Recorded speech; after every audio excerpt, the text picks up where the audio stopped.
2025-এর এই পৃথিবীতেও কোনো সুনির্দিষ্ট লক্ষ্য ছাড়া, কোনো একটা অ্যাচিভমেন্ট ছাড়া এভাবে এই ভোরবেলায় উঠে মসজিদে চলে যাওয়া, এটা কি সম্ভব? আমার মধ্যে কৌতূহল জাগ্রত হলো। কেন এরা মসজিদে যায়? মুসলমানরা কি পায়? আমাকে তো কেউ পয়সা না দিলে আমি কোথাও যাব না, আমার কোনো স্বার্থ না থাকলে আমি কোথাও যাব না, বাট এরা যে প্রতিদিন এভাবে যাচ্ছে, কেন যাচ্ছে? তখন আমি মসজিদে গেলাম। নিউজিল্যান্ডের একটা সিটিতে একজন মাওরি, নিউজিল্যান্ডের আদিবাসী যারা আমরা চিনি তাদেরকে, একজন মাওরি যুবক অনুষ্ঠান শেষে আমার সাথে দেখা করলেন, খাওয়া দাওয়া করলেন। তো যুবকের সাথে পরিচয় হলাম এবং জিজ্ঞেস করলাম যে মুসলমানদের মসজিদে প্রোগ্রাম শেষে একজন সাদা চামড়ার টকবগে তরুণ তিনি আসলেন, কি আসল বিষয়? তো আয়োজকরা আমাকে জানালেন তিনি নতুন মুসলমান হয়েছেন। আমি কৌতূহলী হয়ে সেই তরুণকে জিজ্ঞাসা করলাম, তোমার ইসলামে আসার কারণটা কি? আমাদের মুসলমানদের যে আর্থিক দুরবস্থা, আমরা যেভাবে পিছিয়ে আছি পৃথিবীতে নানা দিক থেকে, উন্নত দেশের একজন নাগরিক হিসাবে, টকবগে তরুণ হিসাবে তোমার তো ইসলামে আসার কথা না। ইসলামে আসার কারণ কি? কি দেখে তুমি ইসলামে এসেছো?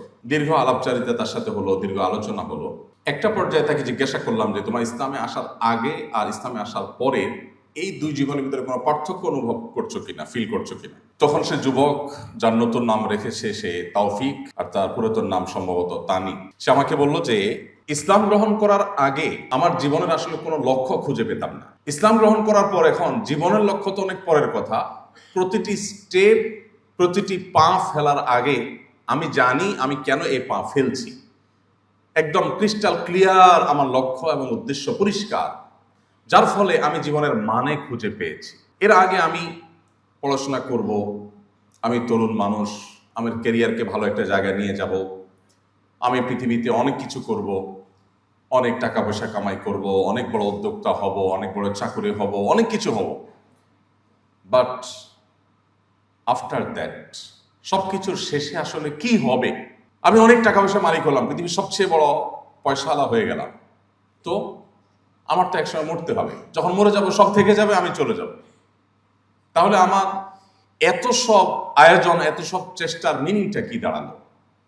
এটার ফাইনাল রেজাল্টটা কি দাঁড়ালো? ঠিক একইভাবে যত রকমের আয়োজন আছে আমার জীবনকে ঘিরে, তার সব আয়োজনগুলো আমি উপভোগ করার চেষ্টা করতাম, কিন্তু একটা পর্যায়ে এসে আমার ভেতর থেকে এক হতাশা কাজ করতো। সেটা হলো আসলে দিন শেষে আমার অ্যাচিভমেন্টটা কি, অর্জনটা কি? অনেক বড় পাওয়ারফুল হয়ে গেলাম, তো যখন মরে যাবো সাথে সাথে শেষ হয়ে যাবে, পাওয়ার সব রেখে আমাকে চলে যেতে হবে। তাহলে খুবই সামান্য এবং লিমিটেড একটা টাইমের জন্য এত কিছু করে আসলে লাভটা কি হলো? আমরা জীবনে চেষ্টা করি যতটা ভোগ করি তার চাইতে কম সময়। আমরা আমাদের জীবনে স্টাবলিশড হতে হতে, যেটাকে আমাদের বাংলা ভাষায় এক কথায় আমরা বলি পায়ে দাঁড়ানো, নিজের পায়ের উপর দাঁড়াতে দাঁড়াতে আমাদের 40-45 বছর বয়স হয়ে যায়। পড়াশোনা ঠিক করে শেষ করা, এরপর ভালো একটা অবস্থানে যাওয়া, সে অবস্থান থেকে আবার নিজের অবস্থানকে আস্তে আস্তে আস্তে আস্তে একটা ভালো জায়গায় নিয়ে যাওয়া। এরপর আমাদের যখন ভোগের সময় আসে তখন শুরু হয় ক্ষয়, জীবনের ক্ষয়। এমন ক্ষয় যে তখন বিভিন্ন রোগ বালাই ব্যাধি এমনভাবে লাগে, আষ্টে পৃষ্ঠে জড়িয়ে ধরে, যেন তারপর থেকে আমাদের শুধু মৃত্যুর জন্য অপেক্ষা করা ছাড়া আর কিছু বাকি থাকে না।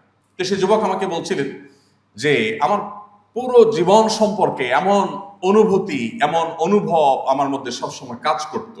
সামহাও আমি আমার বন্ধু বান্ধবদের মাধ্যমে মুসলমানদের মসজিদে আসা যাওয়া দেখলাম, একটু আমার কাছে অস্বাভাবিক মনে হলো যে মানুষ সবাই কাজে যায়, পেশাগত কাজে ব্যস্ত থাকে, স্কুল কলেজে যায়, আর এরা মসজিদে যায়। 2025-এর এই পৃথিবীতেও কোনো সুনির্দিষ্ট লক্ষ্য ছাড়া, কোনো একটা অ্যাচিভমেন্ট ছাড়া এভাবে এই ভোরবেলায় উঠে মসজিদে চলে যাওয়া, এটা কি সম্ভব? আমার মধ্যে কৌতূহল জাগ্রত হলো। কেন এরা মসজিদে যায়? মুসলমানরা কি পায়? আমাকে তো কেউ পয়সা না দিলে আমি কোথাও যাব না, আমার কোনো স্বার্থ না থাকলে আমি কোথাও যাব না, বাট এরা যে প্রতিদিন এভাবে যাচ্ছে, কেন যাচ্ছে? তখন আমি মসজিদে গেলাম, মসজিদে মানুষের সাথে উঠলাম, বসলাম, তাদের দেখলাম, তারা দেখি নামাজ পড়ে। জিজ্ঞেস করলাম তোমাদের নামাজ পড়লে কি হয়, কোনো পয়সা কড়ি পাও কিনা, কোনো প্রতিষ্ঠান, কোনো এনজিও, দেশি বিদেশি কেউ তোমাদের কিছু দেয়? বলে না, কেউ কিছু দেয় না। এটা কোনো কথা? কোনো টাকা নাই, পয়সা নাই, তুমি 5 বার দৈনিক মসজিদে যাচ্ছ, ঘুমটুম বাদ দিয়ে, এরপর নামাজ কালাম করছো, তোমাদের প্রাপ্তিটা কি আসলে, কেন এসব করো? তো যুবক অনেক দীর্ঘ আলোচনার একটা পর্যায়ে বলল যে এরপর আমি কনভিন্সড হলাম যে এরা একটা অদৃশ্য সুখ পায় যেটা আমি পাই না। তো আমি তাদেরকে বললাম, তাহলে আমাকে মুসলমান বানাও। মুসলমান হলাম। যুবক বলল যে এখন জীবনের লক্ষ্য তো অনেক পরের ব্যাপার, আমি ঘর থেকে বের হয়েছি পড়াশোনা করার জন্য, আমার কলেজে যাচ্ছি, তখনও আমার কাছে একটা সুনির্দিষ্ট লক্ষ্য সামনে আছে। আমি কেন কলেজে যাচ্ছি, কেন আমি ভার্সিটিতে যাচ্ছি, কেন আমি পড়াশোনা করছি, এই পড়াশোনা করে আমার অ্যাচিভমেন্টটা কি হবে, আমি উত্তর জানি। তোমাকে আমি এখন বলতে পারবো আমার প্রাপ্তিটা কি। আমি মানুষের সেবা করব, আমি অনেক বড় উদ্যোক্তা হব, মানবতার অনেক বড় সংকট সমাধানের পথে আমি অগ্রসর হব। বাট এগুলো সবগুলো করার পর আমার একটা বড় প্রাপ্তির জায়গা আছে, যে আমি আমার আল্লাহর কাছ থেকে রিওয়ার্ড পাবো, পুরস্কার পাবো। এমনকি আমার যে লক্ষ্য, আমার যে গোল, সেটাতে যদি আমি সাকসেস নাও হই, তারপর আমার হারাবার কিচ্ছু নেই। এটা আমার কাছে একেবারে পরিষ্কার। আমি বিশেষ করে স্কুল লেভেলের ছাত্রদের মধ্যে বলি, আমাদের অনেক তরুণ আছেন যারা অনেক পড়াশোনা করেন। কেন করেন? অনেকের উদ্দেশ্য, বিশেষ করে এসএসসি এইচএসসি এইসব লেভেলে বা আর একটু নিচে থাকলে তখন ইয়াংদের মধ্যে এই প্রবণতাটা থাকে। অনেকের উদ্দেশ্য থাকে যে অনেক পড়ালেখা করছি, পাশে পাশে আন্টিকে দেখায় দেওয়ার জন্য। উদ্দেশ্য কি? পাশে পাশের আন্টিকে একটু দেখায় দেওয়া। কেন? কারণ আন্টিটা সারাদিন আমার মায়ের কাছে এসে তার ছেলের গল্প শোনায়, তার মেয়ের গল্প শোনায়। এগুলো শুনতে শুনতে কানটা ঝালা ফালা। আমি কিছু জবাব দিতে পারছি না। এইবার এক্সামের পর আমি তাকে একটা জবাব দিতে চাই। এই জন্য যুবক অনেক পড়ে, অনেক কষ্ট করে। কেউ হয়তো পাশে পাশে আন্টি অত দূরে যায় না, মা বাপকে দেখাইতে চায়, ভাইকে দেখাতে চায়, সোসাইটিকে দেখাতে চায়, সামহাও কাউকে না কাউকে সে দেখাইতে চায়। এই যুবক সে যদি পাশে পাশে আন্টিকে দেখাইতে পারে তো ভালো, ফলাফল কাঙ্ক্ষিত হয়েছে, খুব ভালো রেজাল্ট করেছে, ফাইন। যদি না পারে, কি বলেন, পাশে পাশে আন্টিকে দেখাতে চেয়েছে সে, কিন্তু দেখাতে আর পারলো না, ফলাফলটা সেভাবে হলো না, তাহলে তার এই দুঃখ রাখার কোনো জায়গা আছে? কোনো জায়গা নেই। সে ডিপ্রেসড হয়ে যায়।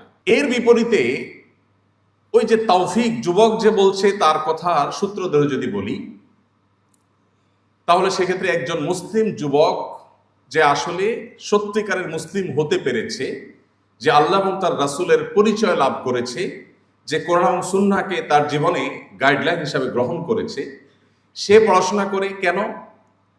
ওই নতুন মুসলমান নিউজিল্যান্ডি তরুণ, তার ভাষ্যমতে একজন মুসলিম তরুণ তিনি পড়াশোনা করেন এই জন্য যে তিনি পড়াশোনা করে ভালো একটা জায়গায় যাবেন, যে মানুষের সেবা করবেন তাতে আল্লাহ তাআলা খুশি হবেন, আল্লাহ খুশি হয়ে তাকে পুরস্কার দিবেন এবং আল্লাহ তাআলা তাকে জান্নাত দিবেন। এই যুবক যদি সে তার কাঙ্ক্ষিত লক্ষ্যে যেতে নাও পারে,